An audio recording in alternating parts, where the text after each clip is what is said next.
Yes, guys, welcome back to a new stream on the channel as we cover Queen of the South versus Inverness. I'm joined by two special guests, Alan and Stuart.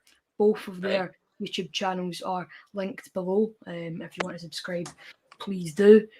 Stuart and Alan, it's a pleasure having you on today. Oh, thank you. I'm glad. Well, you didn't really invite me. I kind of asked, but So good. I'm glad to be here. Oh, good. So obviously, Stuart, you're a Hearts fan. Alan, you're a Hibs fan. Alan, what's your thoughts going into Sunday? Well, I'm not going to pretend that I'm looking forward to it because I'm really not. But you've got to look forward to a game at Hampden, and I can't really say much until the game's over. But I think we'll probably get beat. I'm not going to lie. Yeah. Obviously, Steven Gerrard left last week, and Jermaine Defoe, and I can't remember the other three, but they'll be taking charge. So I think, I don't know, there is a kind of, there's a wee bit of kind of inexperience in the new backroom staff, because obviously they've never really managed a Scottish football game. So yeah. I think Hibs, they do probably have more experience in terms of the backroom staff. But obviously Rangers have a really good squad to push on. Cody says, hello Cody, Brave Rangers. James Long, hello James. Hope you're all enjoying the stream so far. Alan, what's your score prediction for the game tonight? Well, I looked at where teams are on the table, and I can't say I've watched either of them too much. But I think I'm going to go for 2-0 Inverness. I think, as far as I know, I don't think they're in the greatest form. But I think they've got a good squad. And Queen of the South aren't looking too fantastic so far. So I would probably say 2-0 Inverness. Yeah. I think a win for Inverness puts them 1 point off top.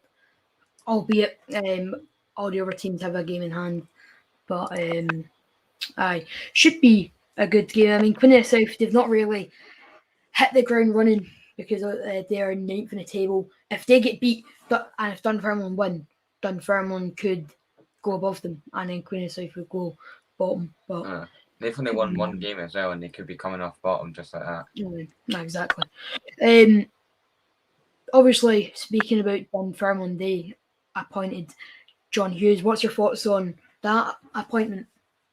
Well, I mean, obviously his time at Hibs wasn't amazing, but I mean he's quite a big name in Scottish football, and I think they'll probably be hoping they can get the good side of John Hughes, considering some of the jobs he has done is incredible. And even last season he managed to keep Ross County up, which was probably the main objective when he came into County.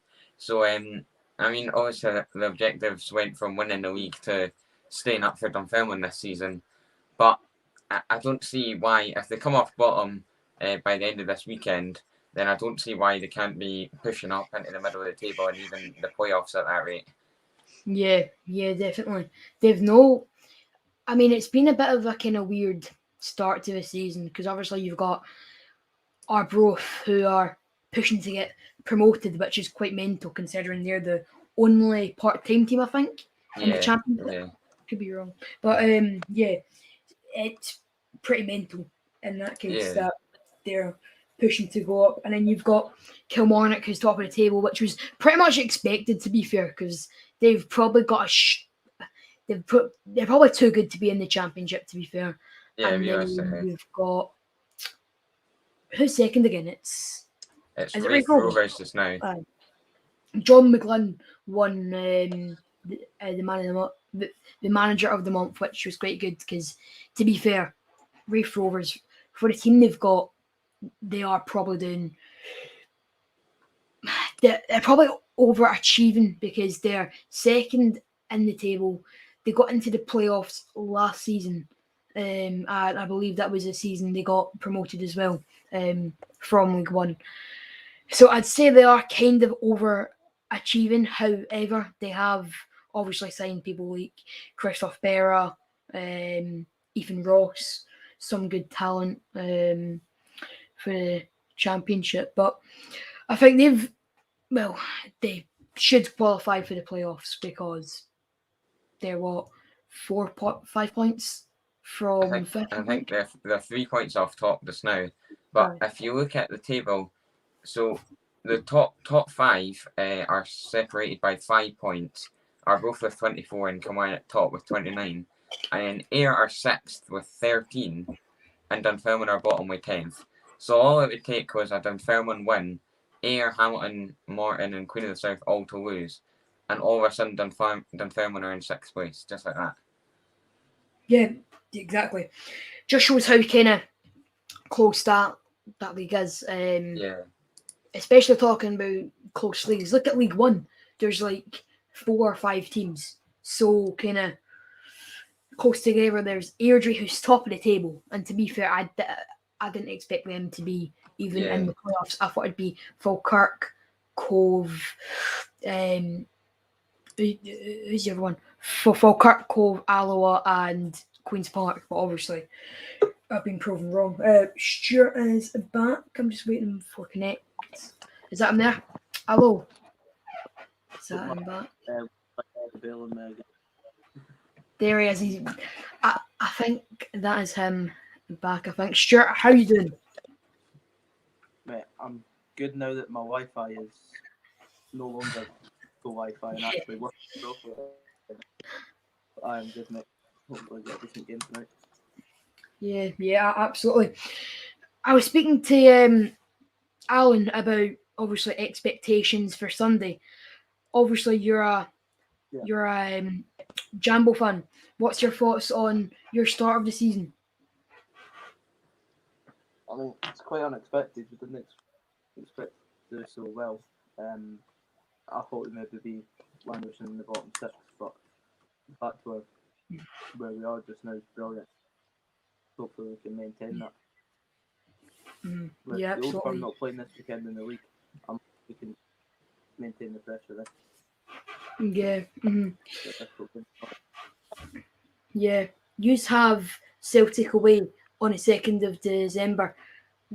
What's your score predictions for that game? Because that's a very, very big game for both teams, really. Because if Celtic drop points, they're going to be probably 3 more points behind Rangers, and if Hearts win, that's a huge step, especially towards first to assuming Rangers could win. Yeah. I think it's ourselves out. I know. Carry on. I'm saying if we don't get anything from the away game at Celtic, I think we can count ourselves out in the title race. But we need to get something there. Yeah. You have Motherwell away tomorrow, I think. You do, because you'll be going obviously with big Jambo voice. What a guy.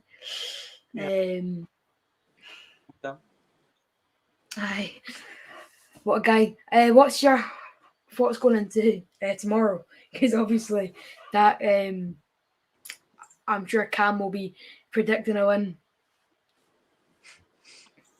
What a guy. Yeah, he'll be buzzing. Yeah, what's a guy? Voice. I know there's a big away section, nearly 4,000.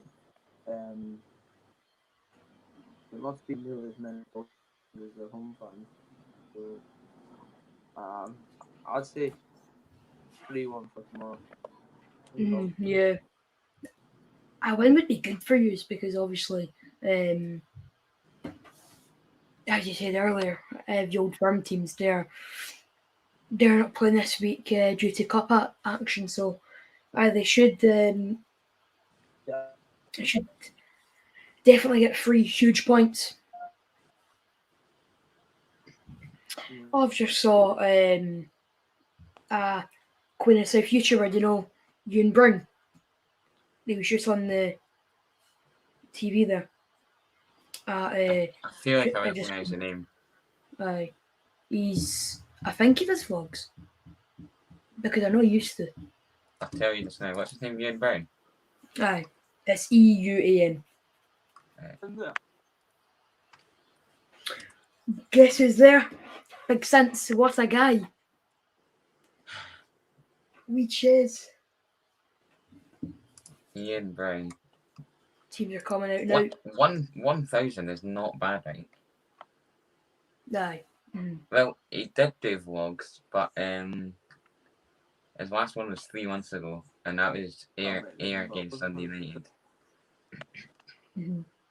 Yeah.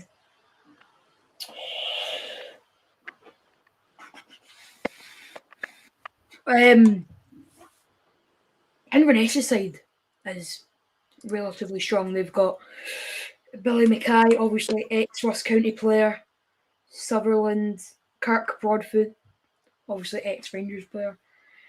Predictions, lads, for this game, I'm saying 3-1 Inverness. I think they should have more quality than Queen of South. Yeah, Alan, I'm what's going your to stick to 2-0. I think Queen of the South, Inverness, sorry, that some of the players, as you were saying, like Billy Mackay and all that, have a lot more experience than from what I know of this Queen of the South squad. To be honest, I don't know half the players from that squad, if I'm being completely honest. But overall, I think either way, Inverness should have a stronger squad, and realistically, it's one of those games they should be winning. Yeah, absolutely.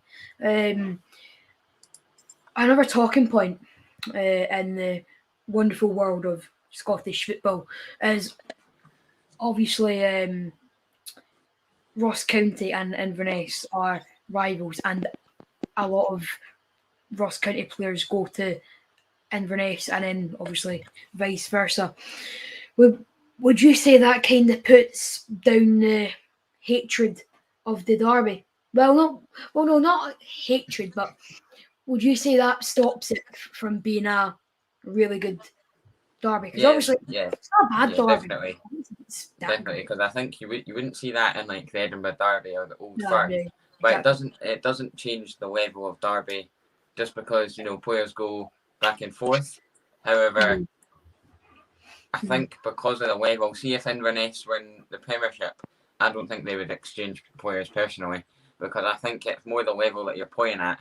Because see if you've got good chance there, good block. See if you've got like the likes, say Hibs had went down to week 2 and Hearts were in the Premiership, like that kind of thing. I'm not suggesting that'll ever happen, but that kind of thing does happen, and it's a completely different level. So Hibs could just easily sign Hearts players because it's an easy option. They already know about the Hearts players because they've played against them before, and it's kind of easy scouting, because I'm sure Inverness, they'll know all the Ross County players because even they played them in the Scottish Cup last season, so they'll know who to look out for. And unless they go up to the Premiership, I could easily see them signing more Ross County players, and obviously, as you said, vice versa. Yeah, it's kind of mental how like Michael Gordon, he signed for Inverness. I think it was on a free as well. And obviously, I'm pretty sure he's played for Ross County for quite a number of years. What? I think is Stuart lagging for you, or is he? Yeah, he's kind of just frozen there. It's like Ross County. Oh, yeah. We do have some comments in. Petrol finished, sadly. What a guy, Chase, what a guy. Who does Alan support? I support Hibs, unfortunately, mate. Yeah, that's as much as I can really say. I support Hibs. And then, obviously, Stuart supports Hearts, who have been pretty good this season, I'd say. 15 people watching as well. Don't forget to subscribe, and also subscribe to Alan and Stuart's channel. Their link is in the bio. Spot Kick Merchant. Love to see it. Billy Mackay as well. Exactly. Billy Mackay, he's played for Ross County, I swear, for years. Years, man. Yeah.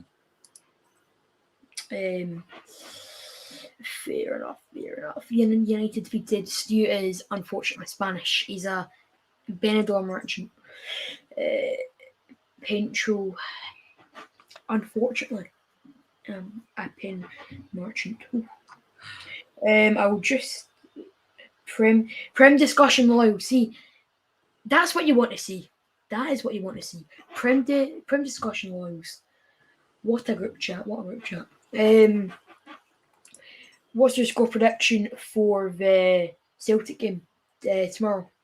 Tomorrow late afternoon. St Johnstone, well, they've not been fantastic. Well, from my view, I wouldn't say they've been too great this season, but they have won. They've won games, and that's really all you need to do. But I mean, they're sitting in ninth this now. However, they are only 4 points behind fifth place Motherwell and 1 point behind us, believe it or not.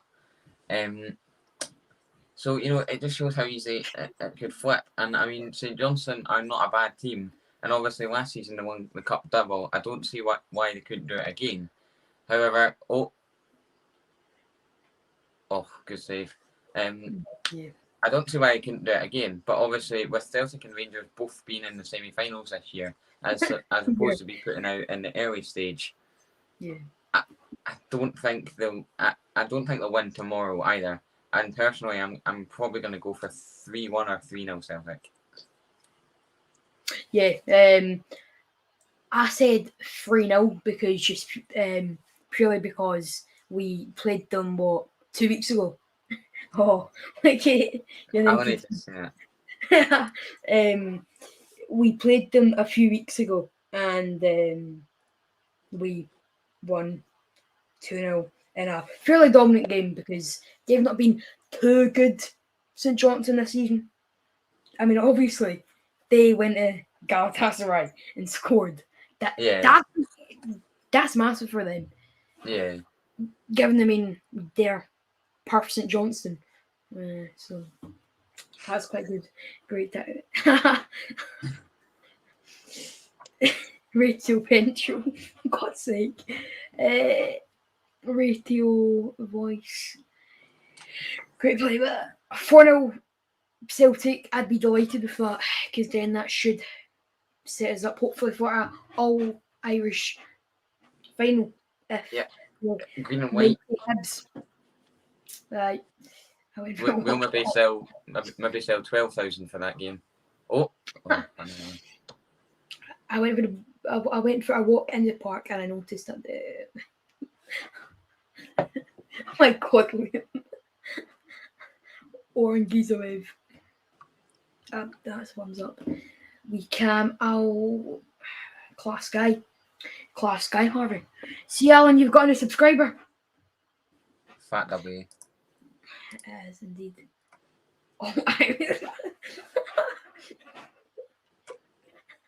Trying to unsubscribing, unstaunch. Cheers, my boy. We cheers. The stream's already mental. We've got on 50 staunch points.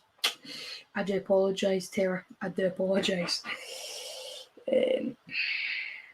I'm gonna just put on my Instagram that I'm live because I don't think it's updated.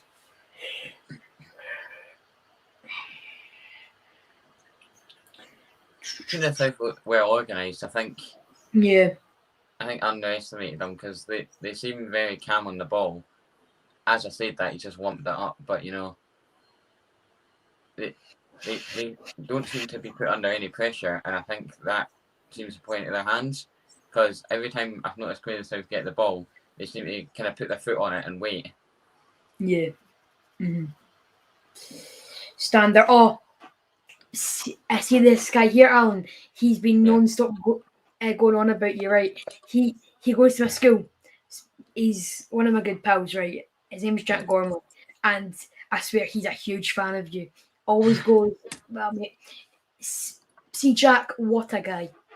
But he's a huge fan of the mighty Alan Strachan. Of course. Celtic. Oh, I said worst team in Scotland, and then that's not true. That is not true. Celtic is not the worst team in Scotland. The worst team in Scotland, if you're talking about like in the cinch, probably Coogan Beef. Just given that they're bottom of League 2. What does Rangers and Rangers have in common? Oh dear. Or that's plenty from you, Big Stephen. Who has the biggest character within Scottish football? Scotland. Him or Dick Campbell? Just because Dick Campbell's a legend. Definitely. Who's got a good character? I would say Paul Hanlon, but he's so boring. Sorry, but I listened to an interview and we've got a new comment if it lets me see. Why does Alan have a no parking sign? Well, I'm glad you asked. So I don't think I can take that off my wall. If I can.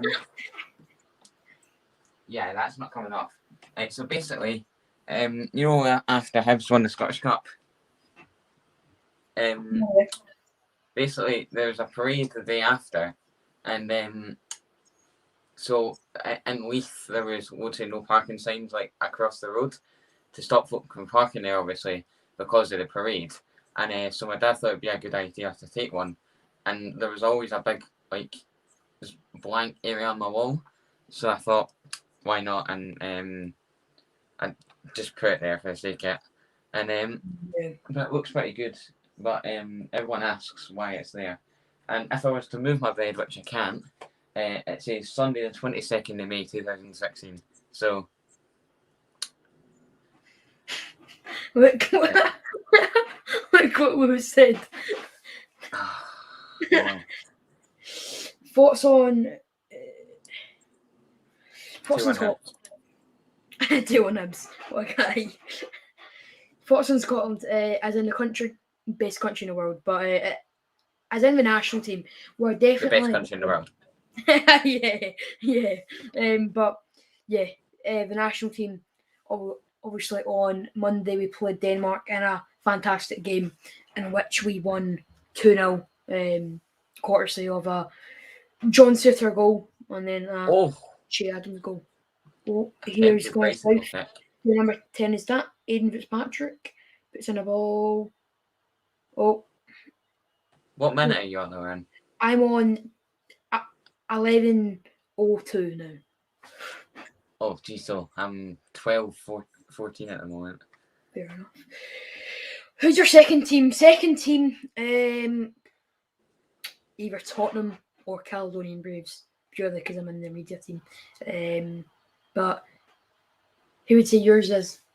Well, I'd say Everton because I support them, but if it was in Scotland, then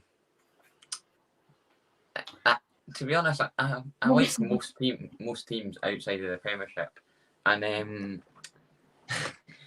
I like most teams outside of the Premiership. There's very few teams that I don't like, but I would probably say Livy, obviously based off where I live. Yeah. I don't actually like them. I just enjoy going to their games, and I'd probably pick them. Like if Hibs were to fold or something like that, I would probably support Livy, to be honest. Yeah. Because they're what? They won't be too far away from where you stay, obviously.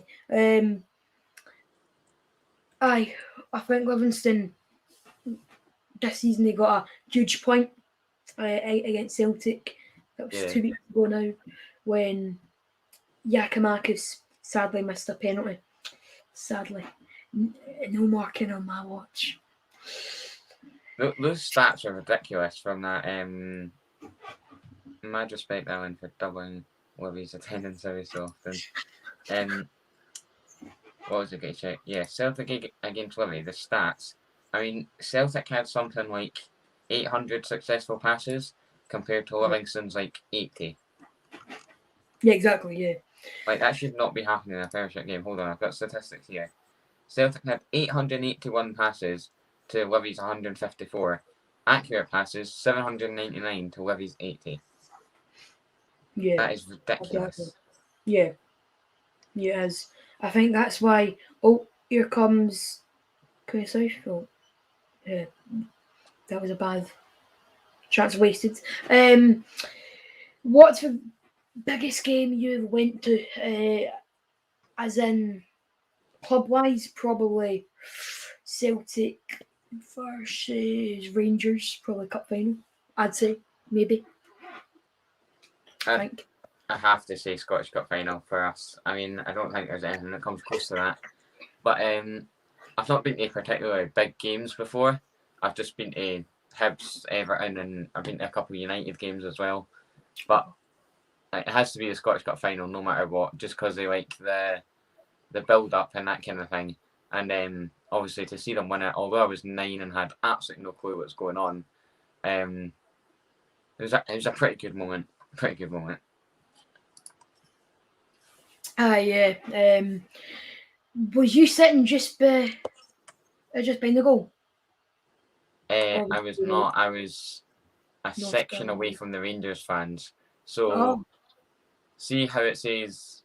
Does it say Hampden? Not the side where the two, like the stand above the stand, but the other side that's like just where the camera faces. Yeah. And I was the second row in to the Hibs bit. I think anyway. Well, when I turned around during the game, I turned around and seen somebody throw a bamboo stick at the Rangers fans, so obviously can't have been that far away. Yeah. Best moment being a Hibs fan or Celtic fan? I'm sure for kind of all Hibs fans, I'm sure there'll be that Scottish Cup win. Yeah, I don't think there's anything that comes close to that. It must have been such a special moment, but because I swear it's 150 years, I think, since they last won it before 2016, which is huge. What's in Scotland? No parking. Announce Rangers and Dundee Utd. Who's winning the league? That's a good question. That's a very good question. Winning the league, I would say, I want to say Celtic, but it's very close. I mean, if Rangers slip up, then they're going to have Hearts and Celtic straight under their breath. So this league, so far, it's been so unpredictable because obviously Celtic and Rangers, they've lost already this season. Who's your favourite all-time player that didn't play for your club? For me, Messi, probably. Maybe. That's funny. I was going to say Ronaldo. And apart from obviously apart from the obvious Messi and Ronaldo, I would say, who would I wanted to be at my club?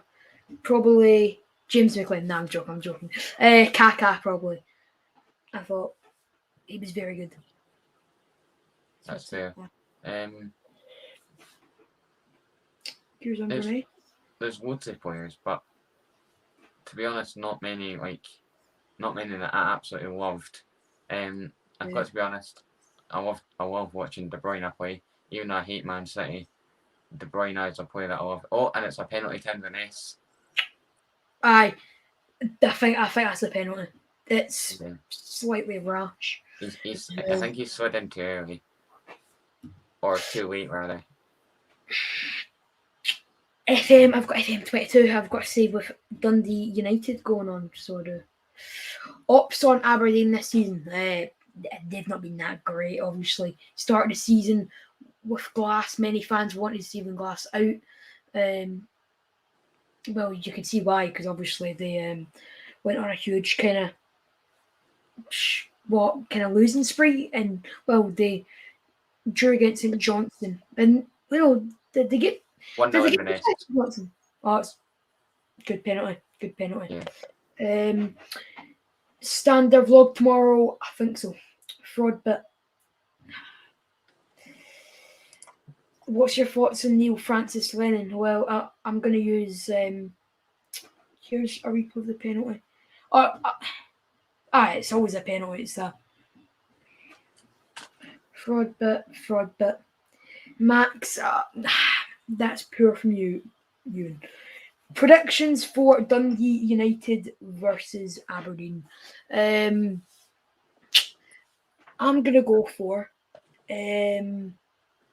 It's kind of a tight game, to be fair, because both teams have the capability to win, because obviously Aberdeen's got players such as Lewis Ferguson, Ryan Hedges, Christian Ramirez, who could obviously be vital tomorrow. But then so do Dundee United. They've got a great squad that have really got together this season and have impressed me, to be fair. I think Tam Courts has really got a team that's playing good football. Obviously, probably a good moment of that would be Dundee Derby, Celtic versus Dundee United.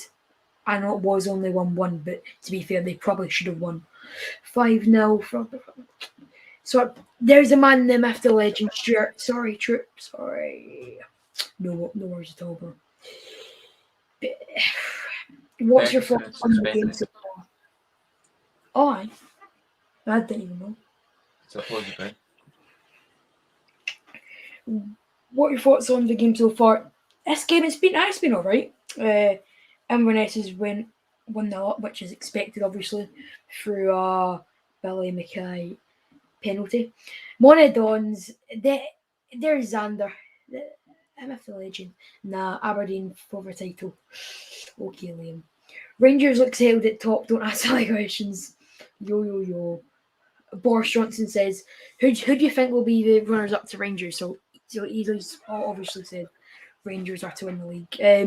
If they do, it's got to be Celtic, doesn't it? Because obviously I don't really see Hearts finishing above Celtic. We'll see. Hello. No, Steve, that's plenty from yourself. Ferguson suspended. Fergie can't play.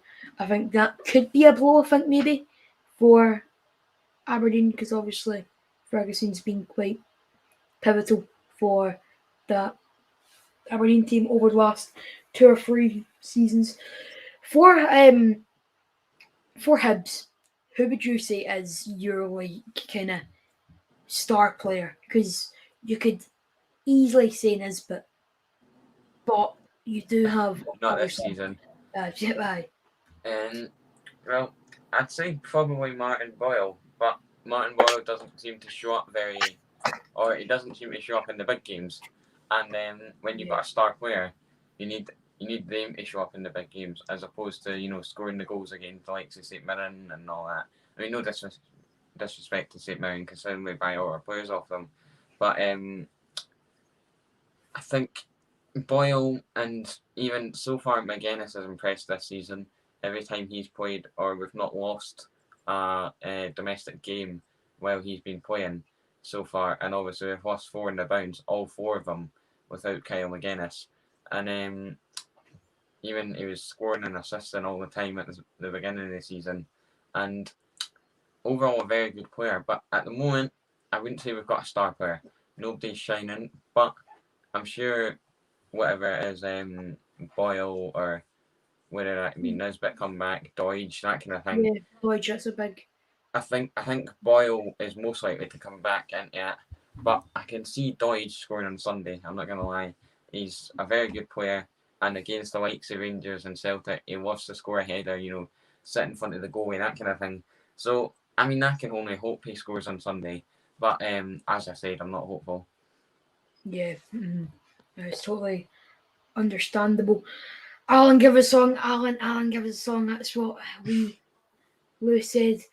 We can't sustain a challenge to Celtic and Rangers for the season. Definitely in with a shot finishing third, though. Yeah, I agree. In fact, I'd probably say that Hearts, not most definitely, but most likely, I would say.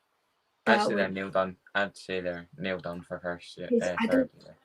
I don't see Aberdeen. I don't see Hibs, unfortunately, finishing above Hearts. Dundee United, a bit. I think they're not too. Oh, it's a good shot. I just don't think Dundee United will be up there this season. Who's gone down, lads?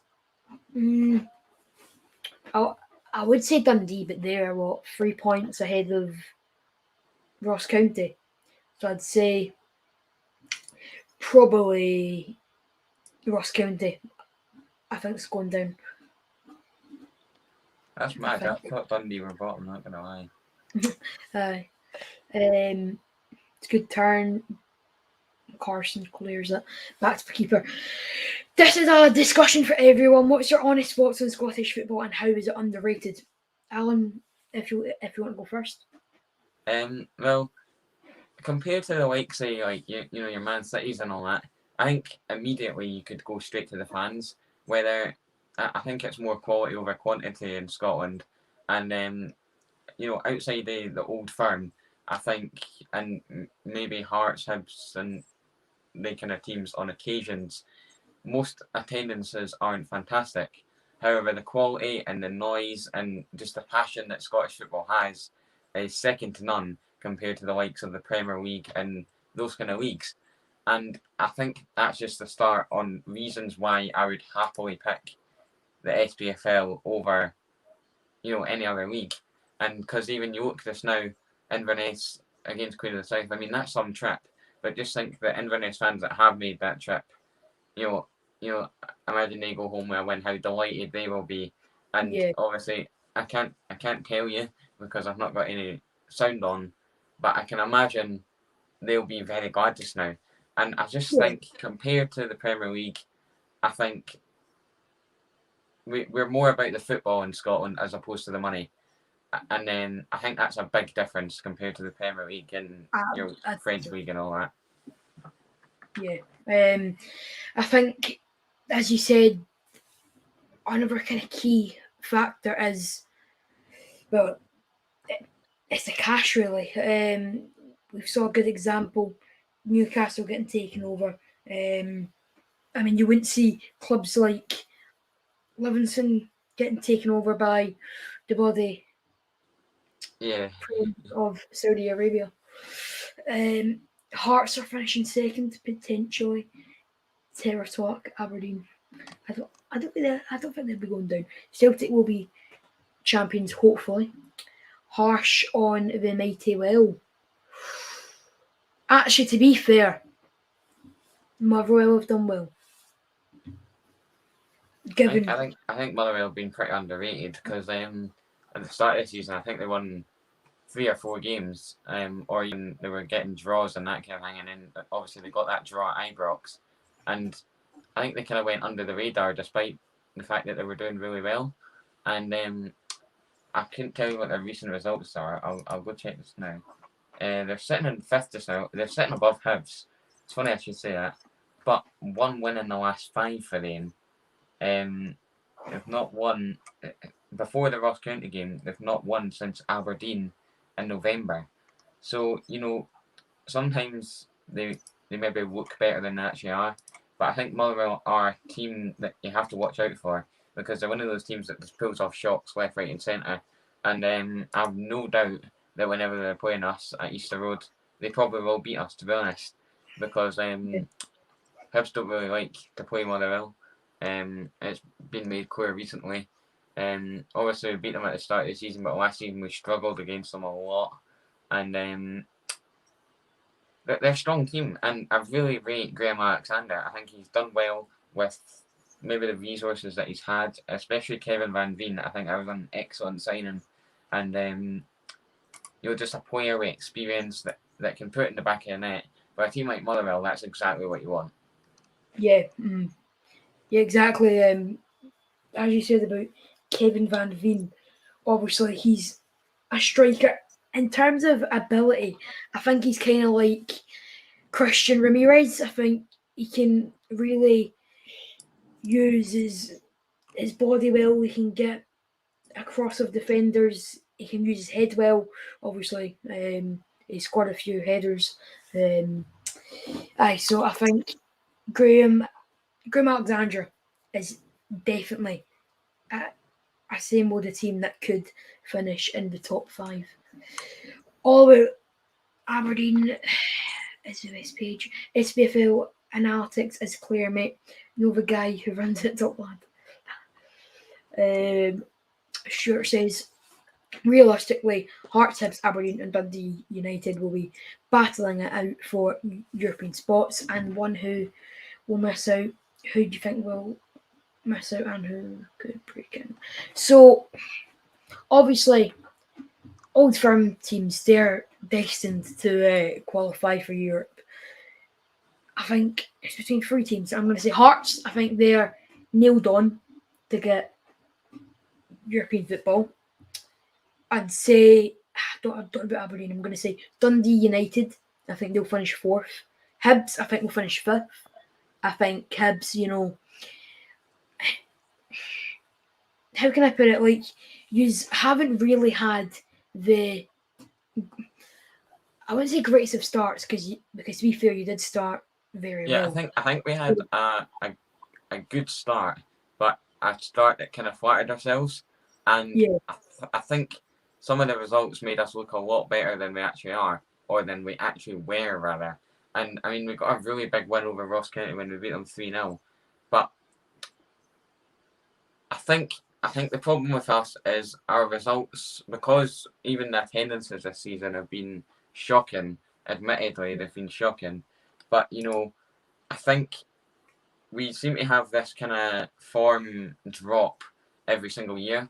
I'm just really hoping that that's now, and we can build back on that, and hopefully go on an unbeaten run, beating every single team 5-0 for the rest of the season. Oh, how's that not gone in? A header just at I think he came to the near post and he headed it across. The goalie was nowhere near it, and then just by the post. Yeah, just skiffed it. But I think I'm really hoping this is the annual form drop. I wish we didn't have it, but unfortunately for teams like Hibs, you've got to have it at some point. And hopefully we come back, and I would be delighted with a European finish at this rate. But even if it was top 4, I would be very impressed with Jack Ross. Yeah. A big kind of talking point is Jack Ross. Are you in or are you out? To be honest, at the moment, I would be happy to see him go, but I'm not Jack Ross out, if you know what I mean. Like I'm happy for him to be in a job, but if he was to go, then I don't think there'd be any complaints. And I think he's a good manager, but he's just missing something, and that's what I think that's what got him sacked from Sunderland. He doesn't have that managerial talent that some managers do, and I think that's what he's missing with Hibs.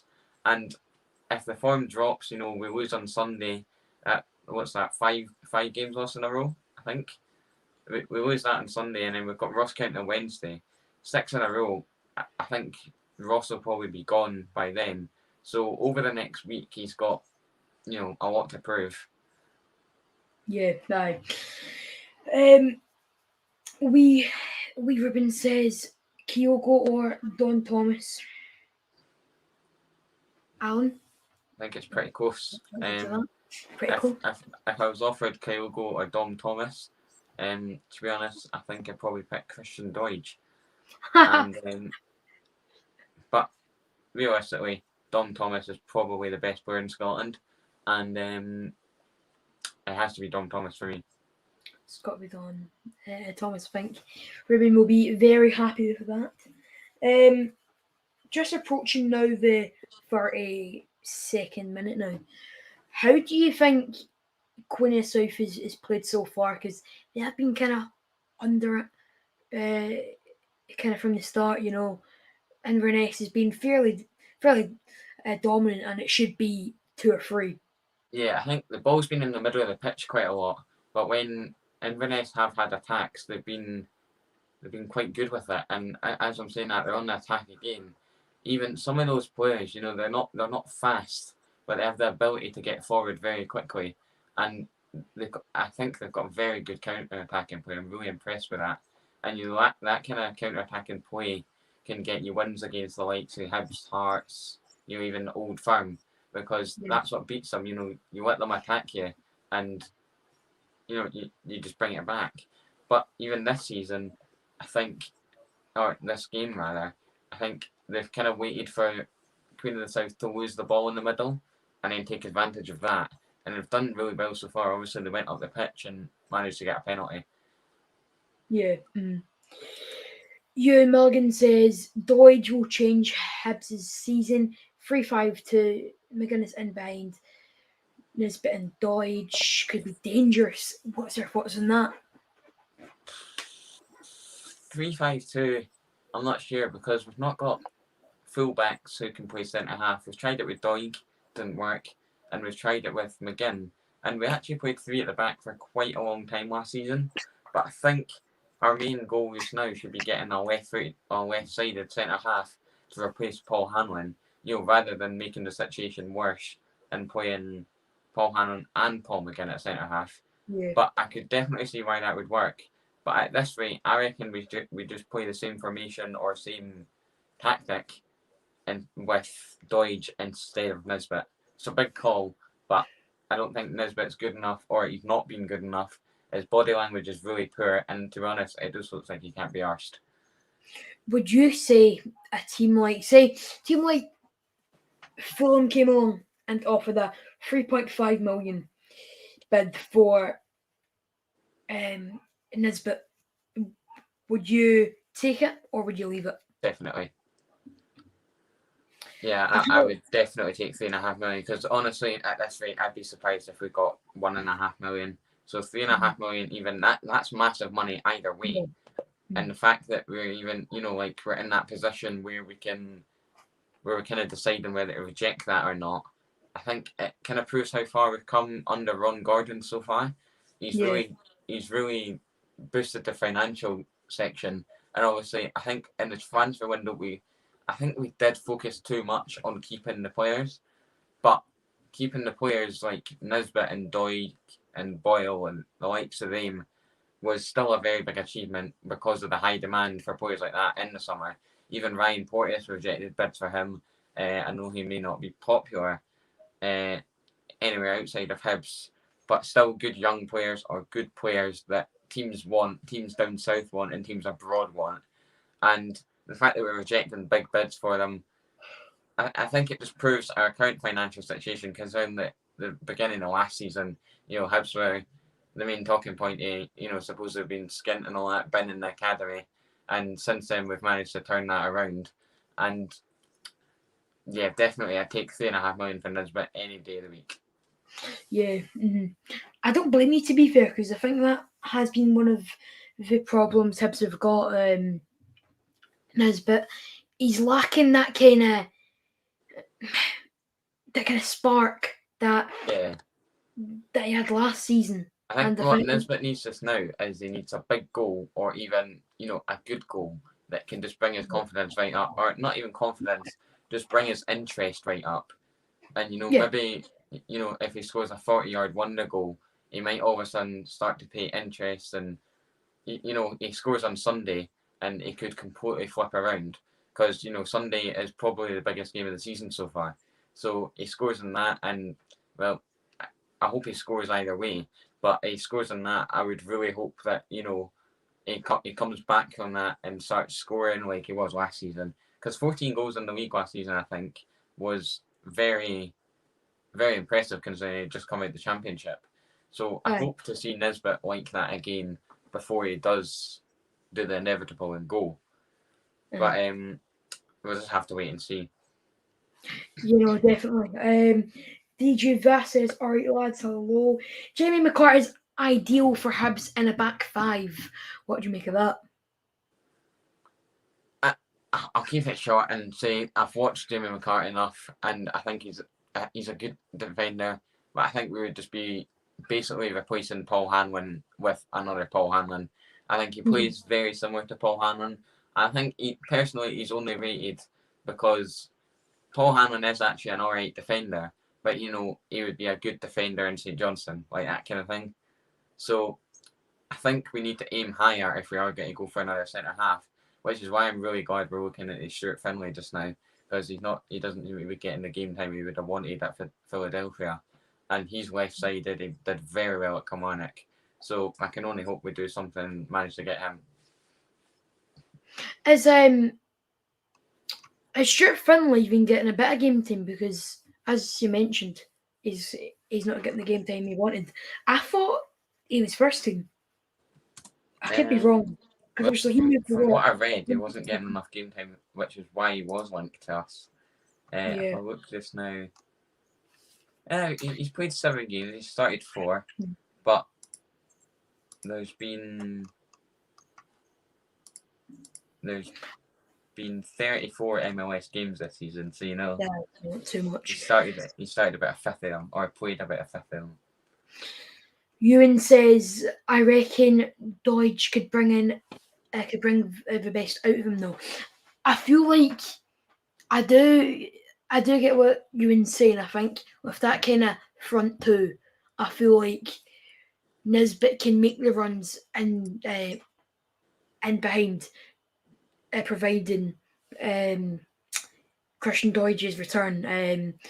I feel like it really is a chance for Nisbet to kind of get back up and going, because with Chris Doidge coming back, that'll be to be fair. Sorry, Owen, but to be fair as well, ever since Doidge became injured, Nisbet hasn't looked the same, and that's because Hibs have always said it, and for the past 4 or 5 years, Hibs haven't been able to work under a one striker system. We never have, and I just don't think we ever will, because it's just the kind of, one of those things that just happens. And he's been playing up front with Murphy and Boyle on either side, and although that's a deadly attack, it doesn't work enough just to have one in the middle, because of the amount of crosses Murphy and Boyle provide, there's not enough on the end of them. And I think that's where Doidge comes in. So if we were to play 2 up front, I think the goals would start flooding back in. But I wouldn't be surprised to see Jack Ross drop Nisbet for Doidge. Anyway, sorry. That's all good. Ewan said, don't know if Hibs, Finlay has the ball ability to play at Hibs. And then DJ versus that, I could see Finlay sitting and somehow, to be fair, as a defensive kind of overview, I would say Finlay is definitely more than capable to play for Hibs, because we saw for Kilmarnock, he played absolutely fantastic.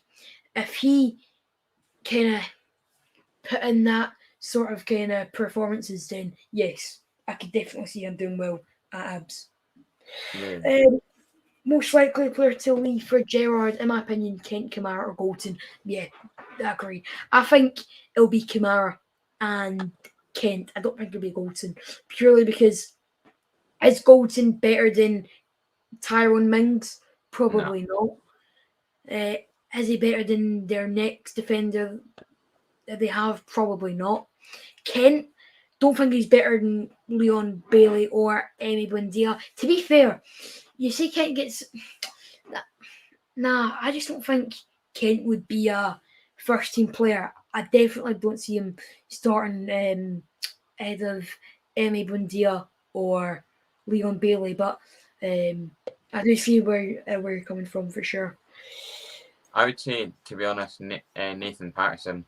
I think with the links to Everton and the likes of Everton, Premier League sides, I don't see why Aston Villa wouldn't go in for him, or specifically Steven Gerrard. However, I think Steven Gerrard's quite smart with it, and if it's too much money, I don't think he'll do it. But if he knows how much he can get him for, I'm sure he will go for him. Mm-hmm. Yeah, no, definitely. Ruben says, got to be honest, Nisbet's a good player, but has poor attitude. That's why he was let go from Partick, and wouldn't be ashamed to smack him again. Yeah, no, definitely. I think the worst possible case for Nisbet is if he keeps up his kind of not so great performances and say come in the transfer window, no one really wants him because they've saw what he's been like this season. He's been pretty poor. Yeah. Given where he was this time last year. I'd agree, yeah. Shame, yeah. Sam on Twitter says hello, Sam. We are approaching just nearly half time now in today's matchup. But games tomorrow. Who's Dundee playing tomorrow? Dundee are playing.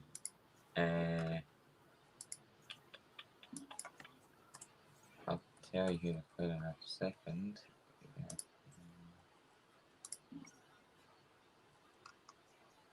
Motherwell at home. Oh, away you go. Piss off. I'm glad I said at home after. Aye. Because then, you know, it would have kind of got me. But who said that? Oh, it was you, wasn't it? Of course it was. Oh, get out here.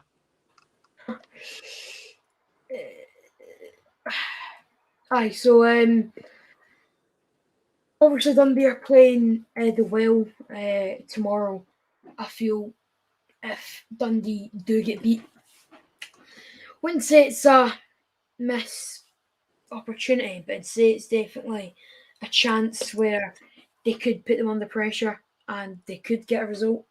Obviously, Motherwell have played quite well during the last few weeks. Well, this season really, they've played well. It's kind of giving me vibes back in the 1920 season when they finished fourth, was it? Third or fourth? Yeah. They played very well in that season, and I think they could go back to that form with Graham Alexandra. Ewan says Nisbet has really similar stats and position to last season, but isn't scoring as much, which just points to confidence and attitude. Yeah, exactly. It must be a attitude kind of problem. Yeah. I think the fact that he was so close to a move last season, I think that maybe put him off, because ever since then he didn't, you know, he kind of slowly dropped off, and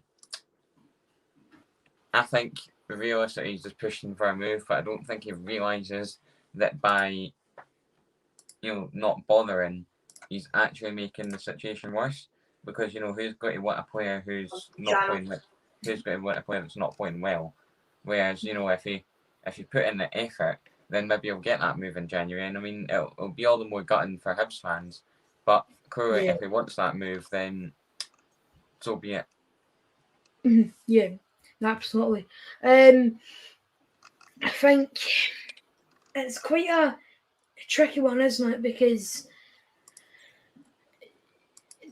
Nisbet is a very talented player. That's fair to say.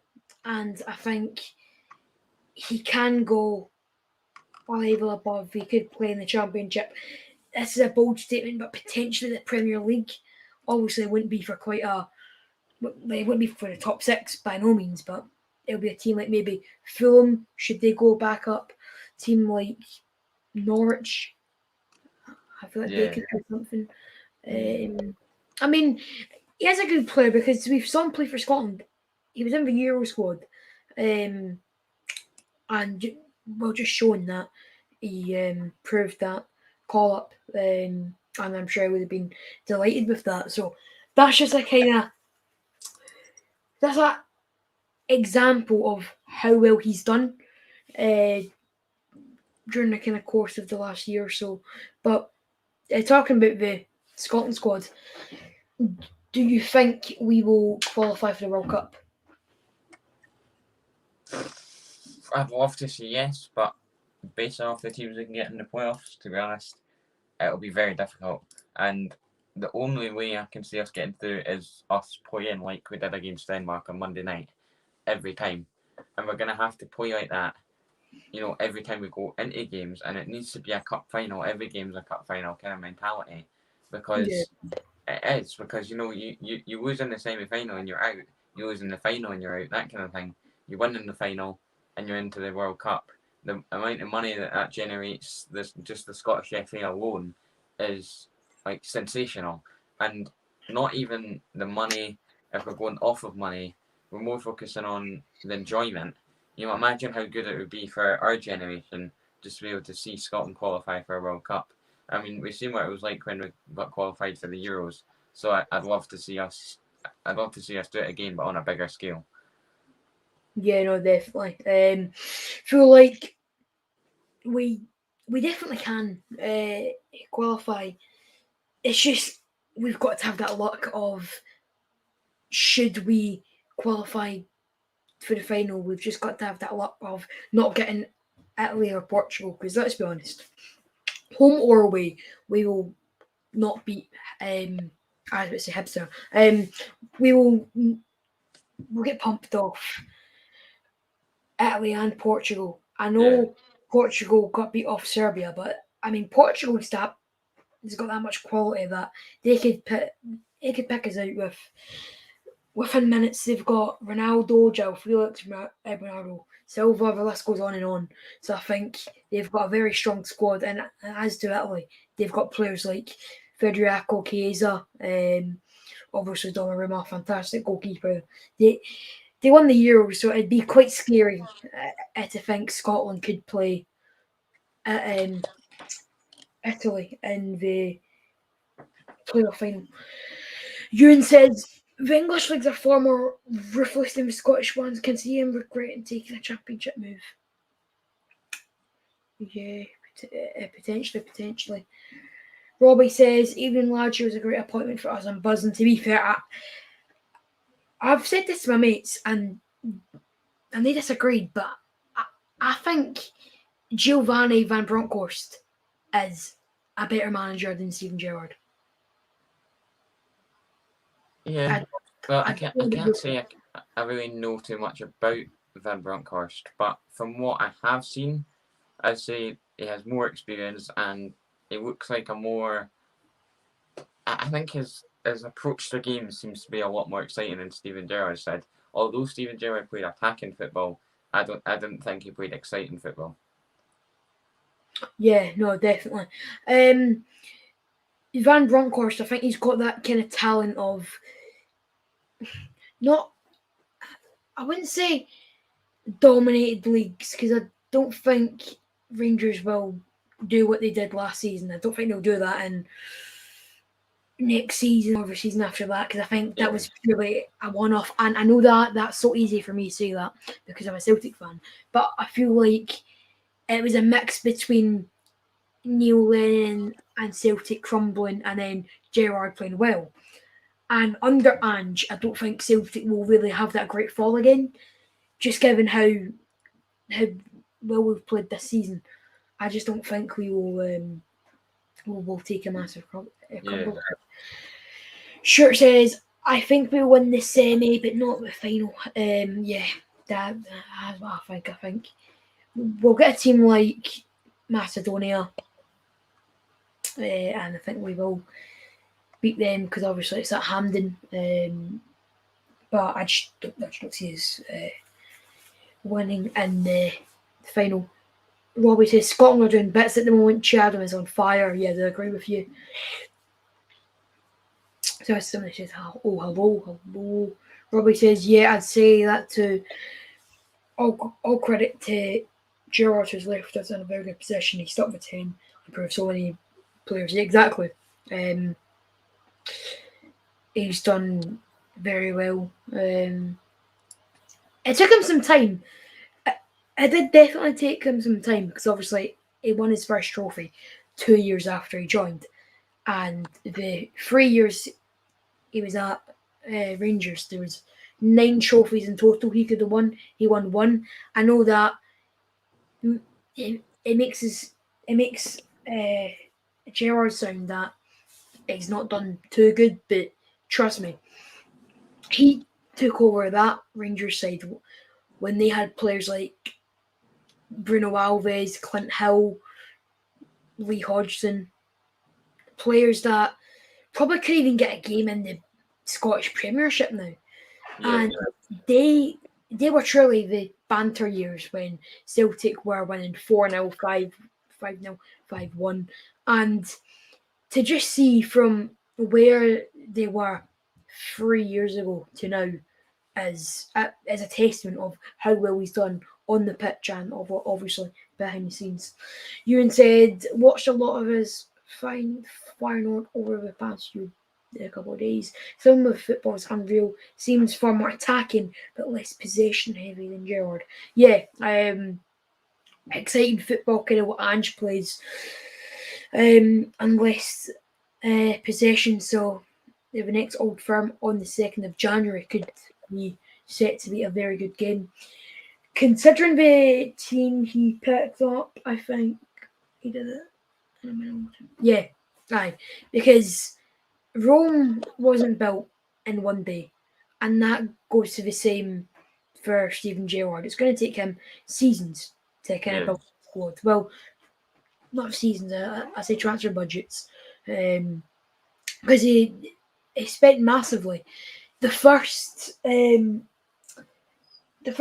transfer window Steven Gerrard brought first window Steven Gerrard was in for, he brought in Alan McGregor, Scott Arfield, Borna Barisic, Katic, and somebody else.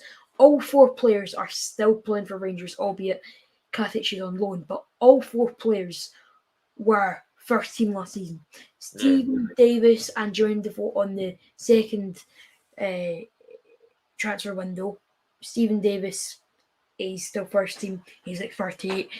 And Jermaine Defoe, he's obviously doing backroom staff right now. So Steven Gerrard's an absolutely fantastic, and for him to leave Aston Villa, I don't really think Rangers fans can be too annoyed, because obviously you got your 55 and you stop your 10. Do you think Jota will stay permanently? Now, Ange said that if Jota is happy, then yes. But he's kind of ruled out that Celtic will sign him permanently in January, which is not really a gutter, because I didn't really expect us to sign Jota in January. But we can't do a Fraser Foster. We've got to follow up on the loan, because clearly Jota is one of, if not the best players in Scottish football. Absolutely. I think that, exactly. I mean, on the ball, he's absolutely fantastic. Yeah. Just the way he moves, his movement, it's just absolutely unreal. And I mean, he was linked with Real Madrid last season. That just shows that the boy's got plenty of talent. Kind of like Kyogo. I think the problem we're facing with Kyogo is he's 26. I don't think we'll get 4 or 5 seasons out of him. I think it'll be 2 but actually I think it'll be 1.5, 2 years. Obviously, Kyogo's 26. He's very much in his prime. I think he's definitely capable of getting a move down south. He's already spoke about how he wants to play in the Premier League, so wouldn't really want to think that it's a stepping stone, even though it probably is. But I just want him here for as long as possible, even though he's very, very much in his prime. Don's report, hello here. It sure says, where will John Souttar go? As a Hearts fan, I've already accepted he is gone.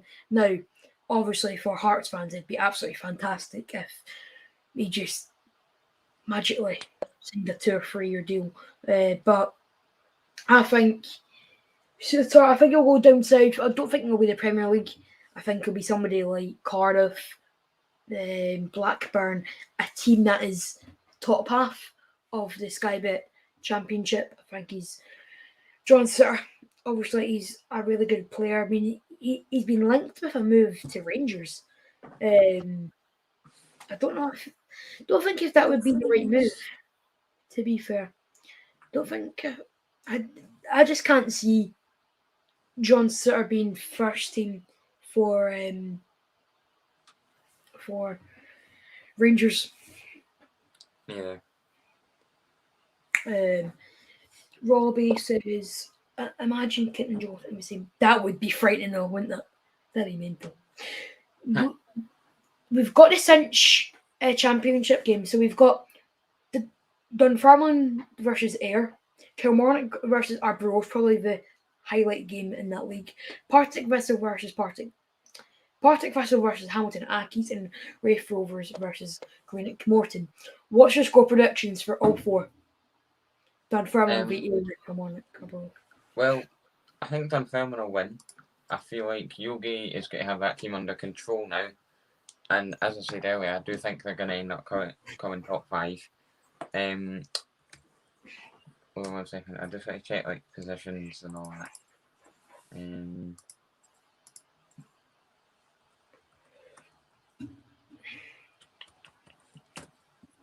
Falkirk Thistle against Accies. I mean, Accies have just been absolutely gubbed off Wraith. No big comebacks this time. And I think Accies, all it took was for them to go down, and now they are, an established championship team. And I would love to see Accies stay down, to be completely honest, and I think they will. But hold on, sorry, I'm just trying to get the games out this now. I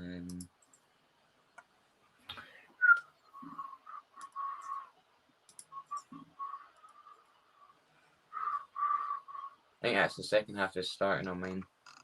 Yeah, it should be quite soon for me as well. What time is the Celtic game tomorrow? Celtic game's at 5:15. I'm going obviously, but I'm sitting kind of right at the back of like behind the goal, which I've heard isn't the best of seats because obviously you've got that massive kind of gap from the seats and the goal. But either way, I'm buzzing that I'm going.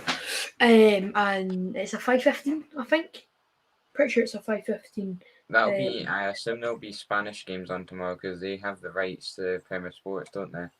Yeah, I do. Barcelona probably playing tomorrow, something like that. Yeah. Cam Ford said Twitter will go, I reckon, and it's gonna kill me. Well, Cam, I've been there when Moussa Dembele and Gerrard Journey left. Heartbreaking that was. Stuart said, I won't hold anything against him if he goes to England. If he goes to someone else in Scotland, I'll be extremely disappointed. Yeah, I do definitely agree. If, say, he went to, I don't know, someone like Rangers. Robbie said, January is going to be an interesting transfer window for us. We need to keep as many players as we can. Yeah, no, definitely. I think Gerrard will definitely be looking at players like Glenn Kamara for a move down south. Not managing to watch the game. Thoughts on the first half, lads? Alan, if you want to go first. Well, there's not too much happened, to be completely honest. But I mean, a good penalty from Billy Mackay, and probably other chances for Inverness to make it 2 or 3. But Queen of the South have had a chance or two themselves. So I'd probably say 1-0 Inverness is probably fair considering the chances. But overall, probably, championship level football. I've got nothing against the championship, but it's probably what I expected to be completely honest. Mm-hmm. Yeah. It's not been the most thrilling of games. I wouldn't say that. Well, there was a chance just there for Queen of South. That's a corner, I think, which has probably already been taken. Quite sure if he leaves after everything we've done. However, life is life. Yeah, no, definitely. You can't turn down that kind of money, especially the money you would be getting offered down south. And yeah. I mean, you put it in the perspective of, say you're working as like a joiner, that kind of thing. You're on maybe 30 grand a year, and then all of a sudden, some guy comes along and says, "How about this? Do you want 100 grand a year?"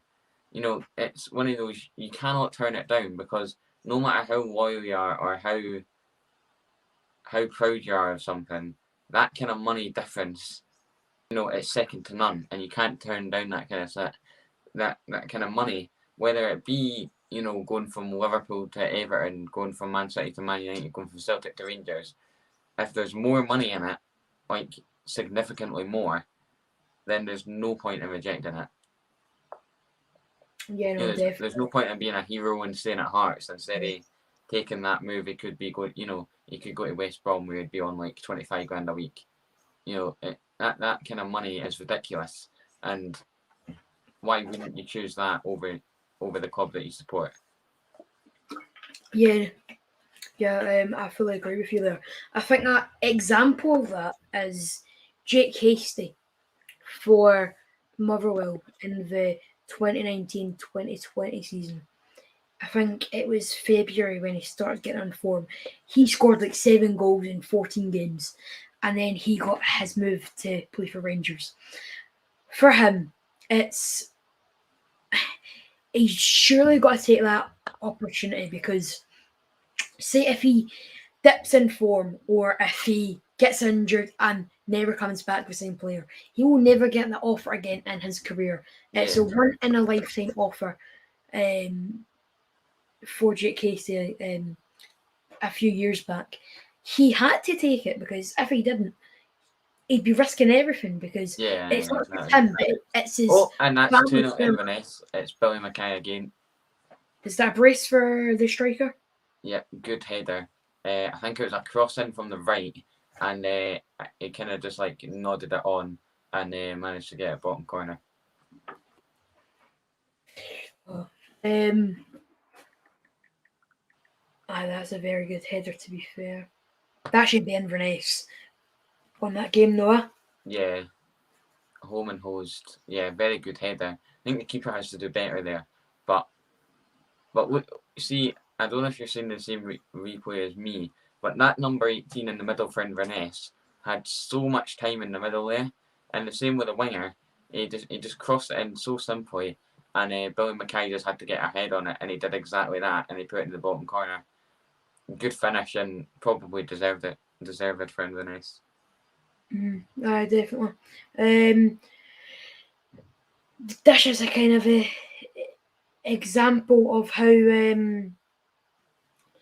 Queen of South have been playing this season. They've not really been fantastic. Well, they've been far from fantastic, but the football they've been playing this season really isn't great, and I wouldn't be surprised at all if they went down to League One.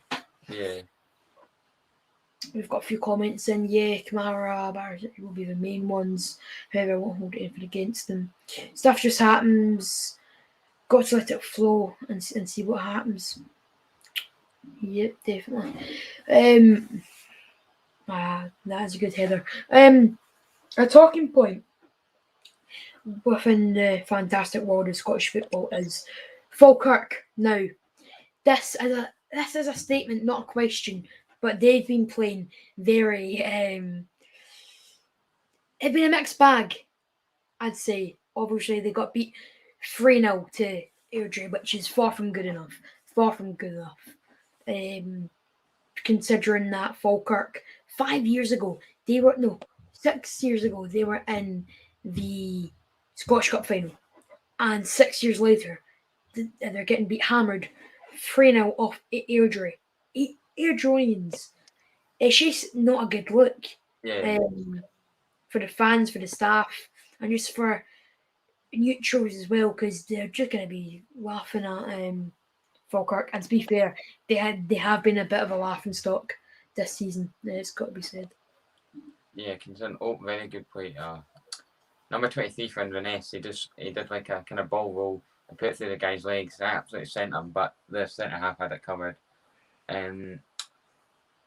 Yeah, I agree. Considering Falkirk got to 2 Scottish Cup finals back to back, or they got to the Scottish Cup semi-final against Hibs, and then got to the final against Inverness, obviously.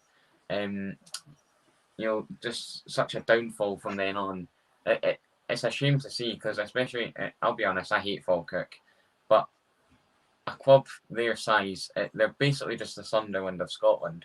Yeah, and a shame with Sunderland, because Sunderland are a massive club, and they still bring in the highest attendance in League One every single week. And I think I don't really know how to word it, but these clubs have been, not by their own fault or not through their own fault, have been on the end of like some really bad luck. Because it can't all come down to the owners and the managers and the players, that kind of thing. Sometimes you've just got bad luck, and I think that's what's happened to Falkirk and Sunderland. Yeah. I do apologise about my camera quality. I do have a webcam here, but forgot where the cable is to plug it into my computer, so apologies for that. But do you think Kilmarnock will go up? Yes, I think they've got too much quality for the Championship. So that's my thoughts on it. Jude, how you doing? What do you guys think of Giovanni being announced as the new Rangers manager? I would like to hear your thoughts. I think, as I said earlier, I think he's a really good manager, and he could definitely do bits with Rangers, and I think he could be a good successor for Steven Gerrard. He's got good European kind of experience. Obviously, he's played in the Europa League with Feyenoord. He's won the Eredivisie title with Feyenoord. So I think definitely they can be. Well, the Rangers board can definitely be proud of the appointment. Yeah. Looking forward to it because I think he's a good manager, but we'll just have to see if he suits Scottish football or not. And I mean, he's played here, so he's obviously got some sort of experience here. But yeah, it's just a matter of waiting and seeing what happens. Really, I think he'll do well. But he's got a lot of pressure on his hands now, where he basically has to win the league, to kind of impress anyone. And Yeah. if you know what I mean, like if he wants to get his name out there quickly, then he's going to have to win the league this season or win one of the cups. Yeah. Yeah, no, I do agree. Sam on tour says, I'll give it SPFL this. In the Prem, Chelsea are charging 3k for season tickets. At least in Scotland, it's more reasonable. Well, yeah, to be fair though, I wouldn't say. I think that's more down to the quality of football as well. Yeah, I was going to say, I don't think Cow and Beef would be charging 3,000 a season. Ewan Milligan says, Falkirk last season was the worst. Yeah, that was a very bad collapse. They were top of the table in like January, February time. And yeah, I think they were top of the table later than that. And they lost to Montrose on the second last day, I think. Was it Montrose? It was one of those teams. And then all of a sudden, they were in 5th place and they lost out on playoffs. They weren't even in the playoffs at that rate. Do you think, see the Chelsea season tickets? Right. Do you think they get you into Champions League games, or is it literally just league games and you're paying £3 for it? You would think it's Champions League, because if it's not Champions League, that's an extra 250 quid, I think. Yeah. Whoa. So, Euro expert on Twitter saying his final struggle to break down low block times. This could be a problem when playing. Yeah, I think Livingston, especially because the way they kind of come at you, especially in the second half, they are dead kind of compact.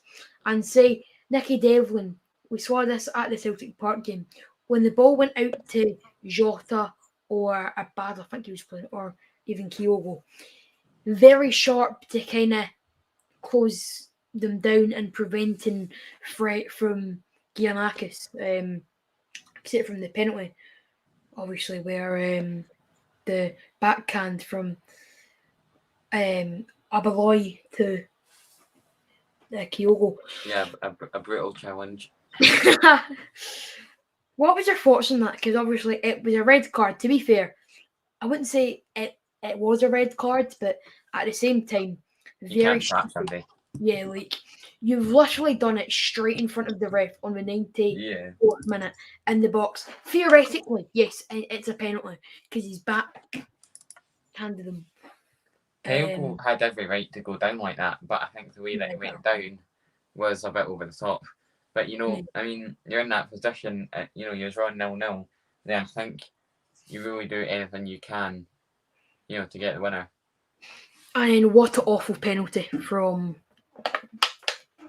Giannakis. I was there. and the 19 Livingston fans went absolutely mental. They was all running to the Celtic end. Yeah. What a time that would have been for those. And David Martindale as well, because that would have felt like a win, getting a point at Celtic Park, especially being under pressure for basically the full 90 minutes. So I feel like it would be a great day for those Livingston supporters. Speaking of Livingston, who do they have tomorrow? They've got St Mirren away. St Mirren away. Speaking about St Mirren, I think Jim Goodman's a really good manager. I think he's underrated as well. Definitely. His recruitment's very good. He's brought in players like Jamie McGrath via the Irish method, which I think is a really good method.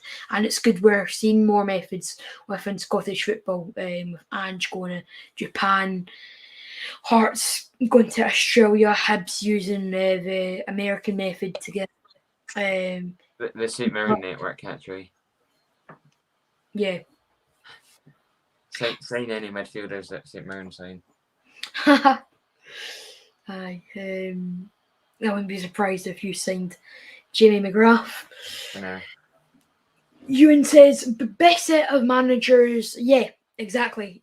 David Martindale, who had no experience of being a head coach, is blown away, I think, at everybody within Scottish football. You've got Ange, who plays very good football. Van Bronckhorst, a huge name. You've got Jim Goodwin, who is a very good manager, very underrated as well. Jack Ross. You've got Stephen Glass, who's a bit of a mixed bag, I'd say. Robbie Nielsen has been very, very good. You've got Tam Courts as well, who plays very good football at times as well for Dundee United. Who would you say is probably the most overrated manager within Scottish football?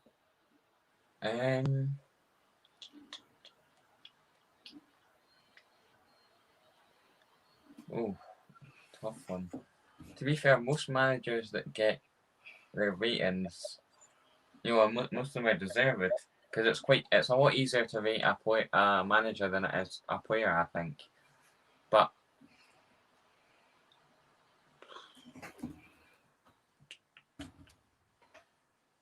maybe, I don't know. I'd say Malcolm Mackay just because I despise him, but he's not really rated. He's just more of a in the job kind of guy. But I personally, I don't think there's any properly overrated managers. Yeah. I think the worst would be it'd be probably the Dundee manager, purely because I just don't like Dundee. Yeah. Who actually what? Who?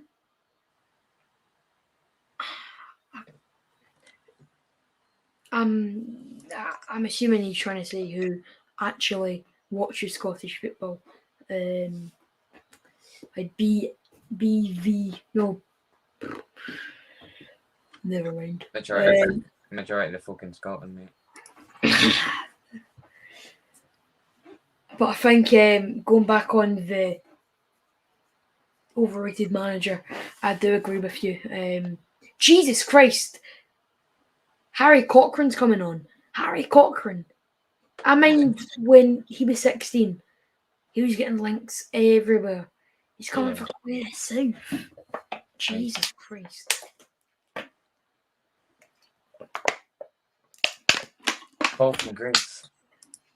It's been a fall from grace for sure.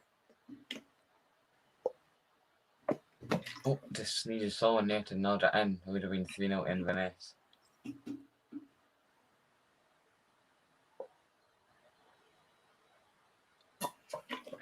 That's it. Oh no, Ewan's gone.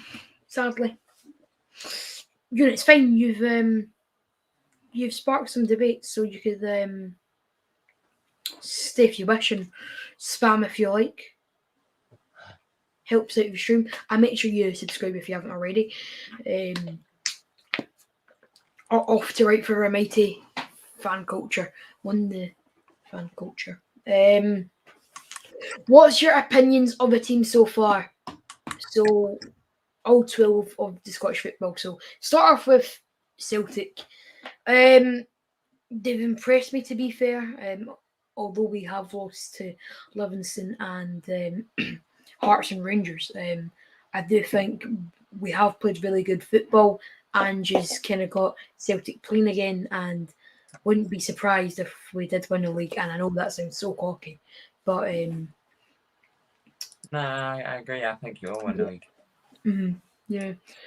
What's your thoughts on Celtic this season, on how we've played, etc.? Well, I'll be completely honest. I don't like the way Celtic seem to. I think they try to pass players off the park, or pass teams off the park, rather. And it's attractive, but it's unattractive. You know, you don't want to sit and watch a game where folk just pass it and pass it and pass it and pass it, that kind of thing. Yeah. But you know, if it works, then you know he's not going to stop using it, that kind of thing.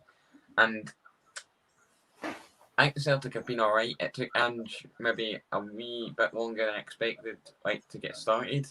But once he did get started, he's clearly building a good team. And the signing of Jota and Cameron Carter-Vickers, and even Kyogo bringing in players from his former league, were very good moves. And how much was Kyogo? 3 million, 3.5 million? Yeah, well, you look at that, that's an excellent amount to play for such a good player. And you know, you'd probably not. Well, you look at last season, Lennon signings. I mean, he signed Barkas, and I think everyone knows how that went. But 5 million on that kind of, you know, a Champions League level goalie, and realistically, he couldn't hit a Karen Arse or a banjo.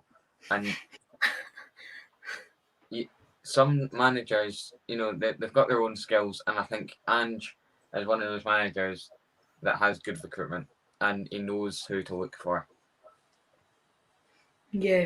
Even in Abada. Abada's a good player as well. Yeah. I think with Abada, he's kind of went off the radar, kind of slightly. I think he's a very good player, Abada. I just don't think he's as good as what he was at the start of the season. Not that he's lost confidence. I just think he's not really sparked the same energy as he did in the first few games or so. The game against Mirren at home, that's obviously highlight of how he's been playing. They got a hat-trick that day and could have been well more. But next team, let's talk about, we've already spoke about Rangers in this stream, but let's talk about Hearts, on how they've started. I know, Alan, it must pain you because obviously Hearts are the bitter rivals of Hibs. But what's your thoughts on Hearts so far? Because obviously they've came. To be honest, from what I've watched of them, I'm really impressed. And I think considering most of the Hearts fans wanted Robbie Nielsen gone, I think he's really turned it around. And although I'll be completely honest, and in the most biased way possible, it will not last. And I think everyone knows that. Because, put it this way, probably midway through the next season, I can almost guarantee that he'll be getting slaughtered by Hearts fans, just because that's the way things go in today's football. But they have had a good start that I've been impressed with, and even though, as you said, it pains me to say it, but I do think they'll come third, personally. And there is the myth, the legend, DPT, Darren Phil Thompson, the myth, the legend's here. He said, Alan, you going to the Hibs game on Sunday? Yeah, of course. Unfortunately, but of course. was going to complain about the seats, but to be honest, there wasn't very many seats we could have chosen, was there? Darren, are you going to the Hibs game on Sunday? Because I know you usually go to quite a lot of Hibs games. I'm sitting like, as I said, I'm like right at the back of the stand, but near racing Johnstone fans. I think I'm like 2 or 3 blocks next to the St Johnstone fans who have only filled 4.5k, which isn't that great. So they only have... I'm not going to talk about attendances. I think I'll just skip that one. Have Hibs sold what, 10,000 now? Is it? I think just over that. Yep. Fair enough. Maybe not as bad as it was. Yeah. Originally. Because it was like 6,000 on Monday, I saw. Yeah, it was. It's good to hear, Darren. Good to hear. Hope you're keeping well and staying safe as well. I'm curious on how Hibs will play on Sunday, because obviously they've got Doidge and they've got Nisbet back.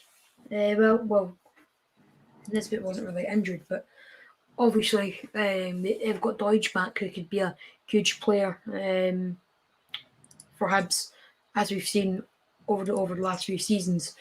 But should they start with Nisbet and Doidge, I feel like they could definitely spark some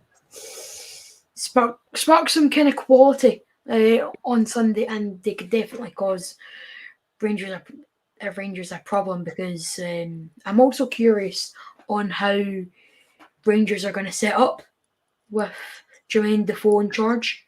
So that should be quite interesting, whether they play attacking football or... Darren said, I'm going to get a match vlog out on Monday morning. It's good. I'll be sure to watch yours. Inverness! Could it be free? It's not free. I think, well, I won in the 70th minute, but probably a bit behind you. My camera quality is awful. I should have found... Free kick in a really good position for Inverness. Probably the closest you can get to the box. I taking this one. What's Jandalfoot? What's his name again? It's Liam, isn't it? I think. Huh? See Jandalfoot's fan page account. Isn't that guy Liam? No, wait. Is it Central who runs that account? I couldn't tell you, to be honest. I think it's one of them anyway. Hello anyway, hope you're doing well. It's Declan Mason. That's who it is. Oh, right, yeah. It's over the bar from Billy Mackay.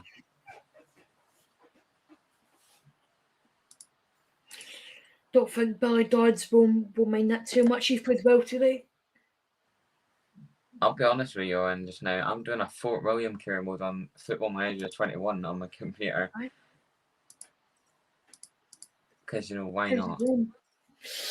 Oh, yeah, that must be huge, because obviously you have had, well, not you, because you obviously don't support them, but that must be so kind of, just been, that must be mad, because, what, have they got a point deduction? Or? Who's that? Fort William.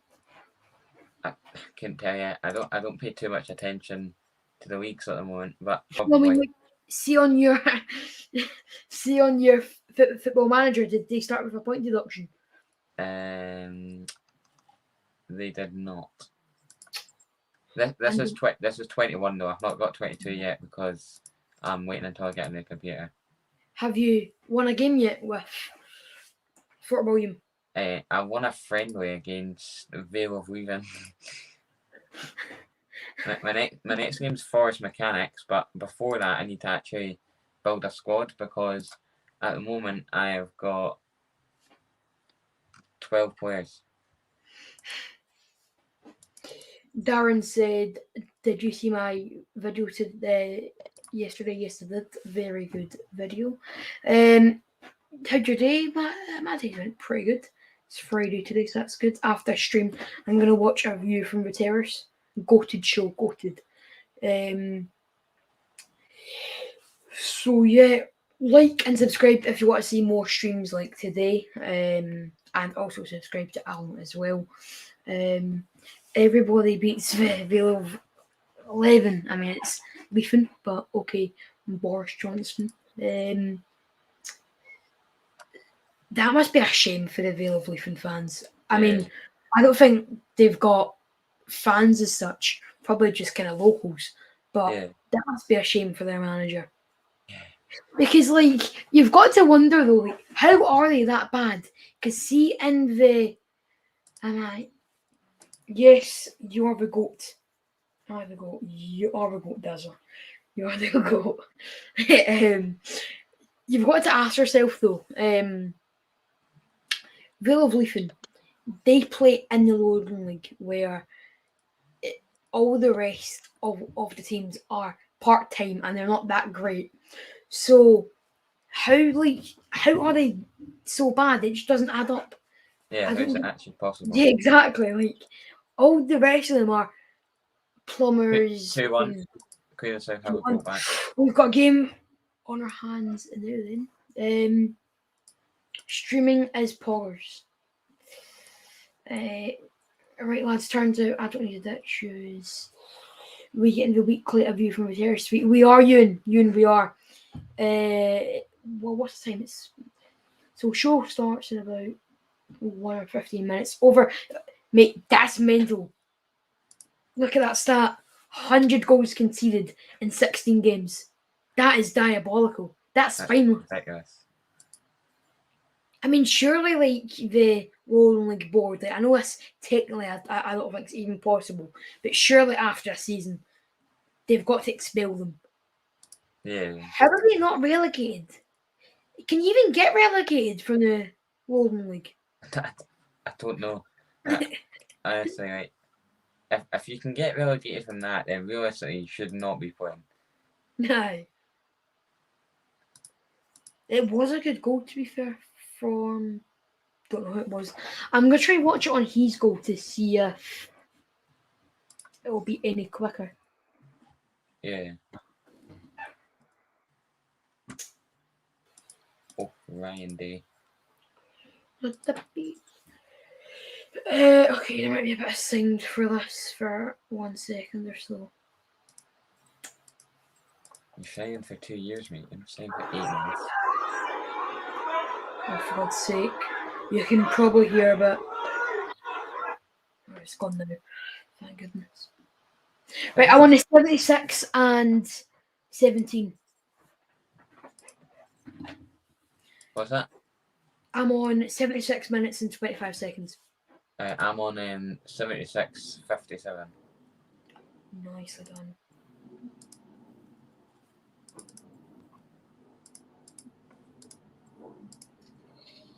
You can listen to the voice oh yeah, they are. Because I know St. Carrick's, they joined the West of Scotland League. I'm not gonna lie, Owen, this is actually pretty fun. I might just play this. Fair enough. Now, I don't know where my mouse is, unfortunately. I've got it sitting here. Mate, this is okay. What the hell is going on here? Signed Yusuf Bamba, 21 years old, 13 finishing, 13 acceleration. Used to play for Allah and Bells Hill.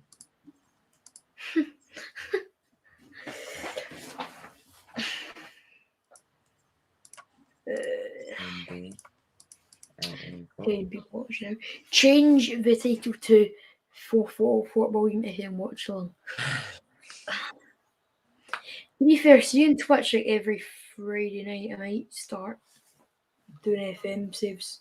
Yeah, once I get my new computer at Christmas time, I think I might start doing Twitch streams as well. Cause I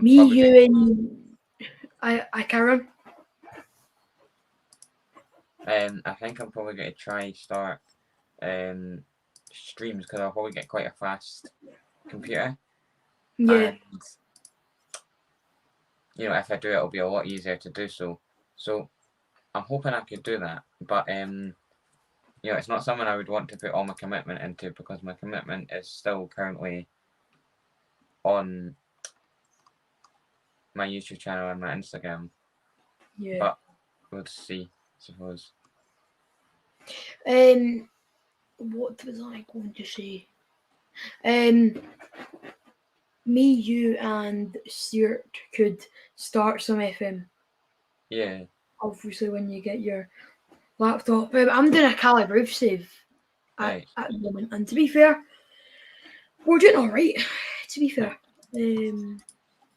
we are 14th in the table, which, to be fair, isn't that great because there's only 18 teams in the table, but still.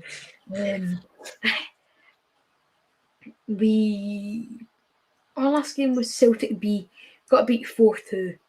Oh. And to be fair, see that database Moza and somebody else made? It's very detailed to have a full squad of like fucking Clydebank. Having a full realistic squad. It's quite good. I'm going to go with players. It's pain that I've got a prelim next week. You do? Pain, yep. I've got. Christ almighty, why is he playing for Bonnyton? Who? This guy called Paul Nicol. He's playing for Bonnyton, and he should be playing for Hibs or something. I'm about to go in and sign him. He's 16 years old and he's got like really good stats. And just sign him for £0. Don't you hate it when like you're about to get a deal done and then it just goes pear shape? Yeah. Yeah, it's the most painful thing ever. You know, when you're about to sign somebody and then it's like, oh no, he's signing for them instead. Like, so breaking the neck.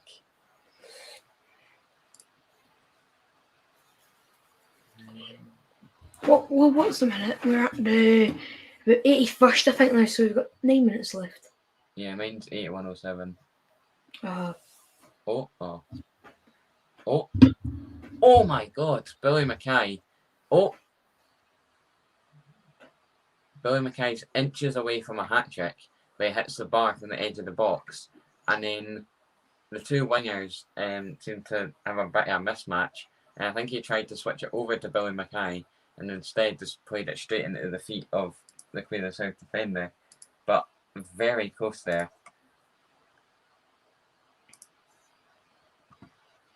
Oh, it was good. That would have been an absolute peach. I mean, see on the follow-up, how did Inverness not score? No idea. Surely you've got to square it back to the striker running in, which I think is Carson of all people. I think Inverness under Billy Dodds have real potential to go on and get promoted. They're playing really good football, fast football. Yeah. I think they've really got a good chance of getting promoted. But I'm just seeing it again. Great first touch, great hit. And then it's number 5. It's Robbie Dees of all people, the centre back, who's free. You could pass it to him for an easy tap in to kill off the game. Yeah. Didn't do so. So the last kind of 15 minutes have been livened up with a Queen of South goal.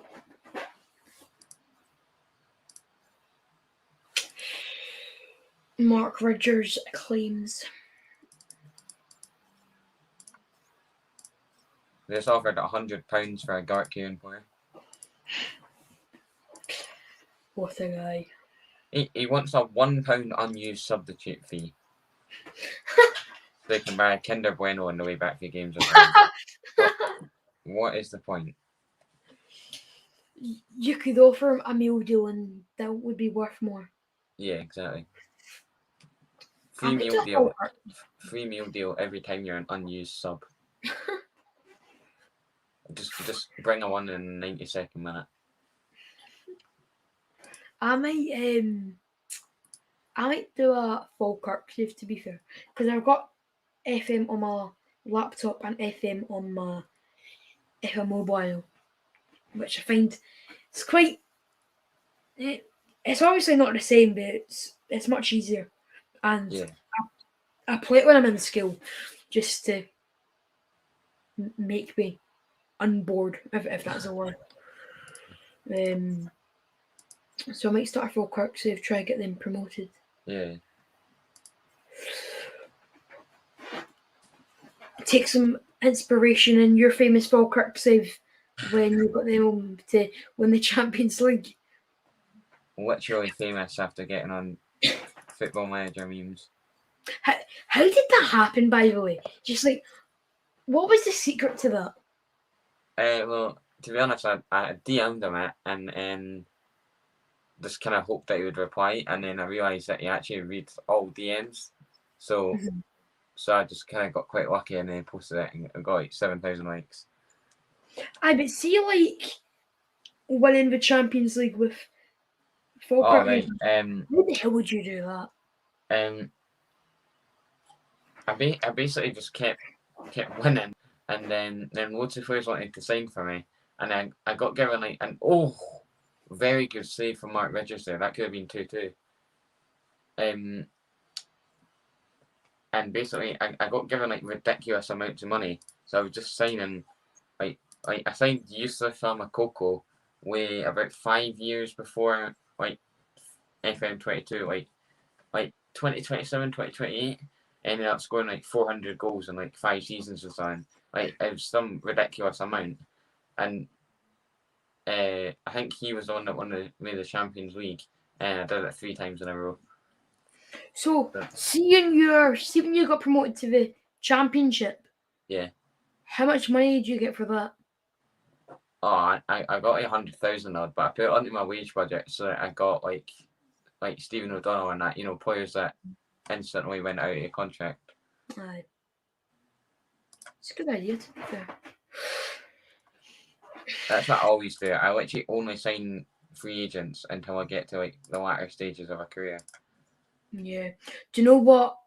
I might do, put it in the chat yesterday, but I might do a Falkirk save where you've got to invest only 6.5 million, and you can, well, for Falkirk, obviously that'll be very easy, but the thing is with this Falkirk one, I want to sign, well, with the 6.5 million, I'm going to make it a challenge. You've got to sign 11 players with that 6.5 million Yeah, budget. a new squad. Yeah, but yeah, basically building a new squad from scratch. How are you getting that money? Takeover. You could get that sugar daddy thing that allows you to have 6.5 million. Yeah. And then I'll basically sell most players. In fact, it'll probably be more than 11 players, because I'm probably going to sell a big chunk of my squad. Yeah. And get a few players in. As you said earlier, though, Falkirk are just the Sunderland of Scottish football. Yeah. Can't believe they're in League One. Mental. Falkirk versus Reef should be good in a few weeks' time, because about it wasn't even 6 years ago, but 2 or 3 years ago, it was a completely the opposite between Falkirk and Reef. Reef were in League One and Falkirk were in the Championship. So it'll be interesting how the game goes. Yeah, switch places. Aye. There's the block of Gully fans. I've got a big game coming up in 2 days against Fort William Reserves. Could be a big game. Should be a big game. Hopefully the Fort William Ultras will be there. Loud and proud. Loud and proud. They're there and they're always there. Yeah.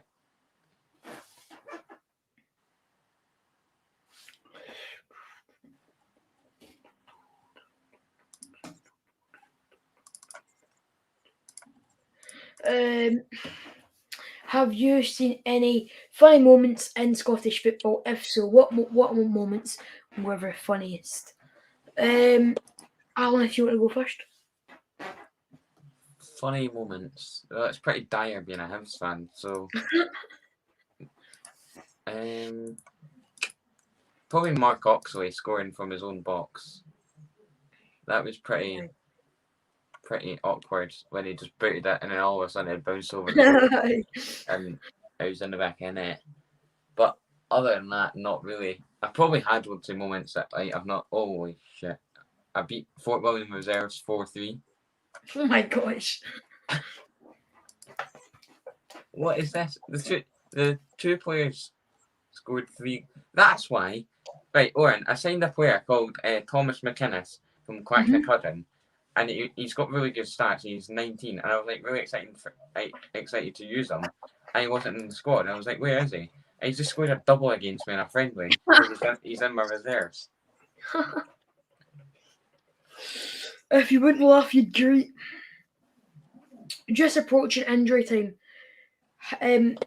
How many minutes have been added? 2 minutes have. Manny Dooku came on for Billy McKnight. Yeah. Just to see it out, really.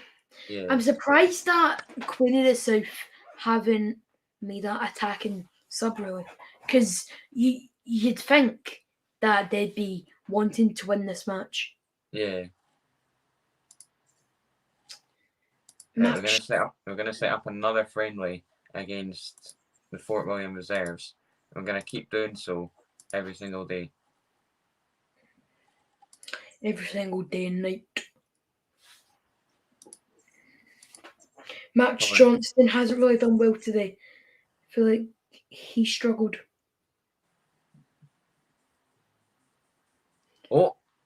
Oh, good save. Well, not a save, but he gathered it.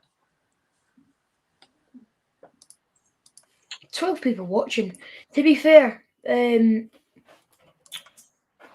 today's kind of watching views have been good. I think the average is around 13 people watching at all times, which is quite good considering that it's only a Queen of South versus Inverness game. Yeah.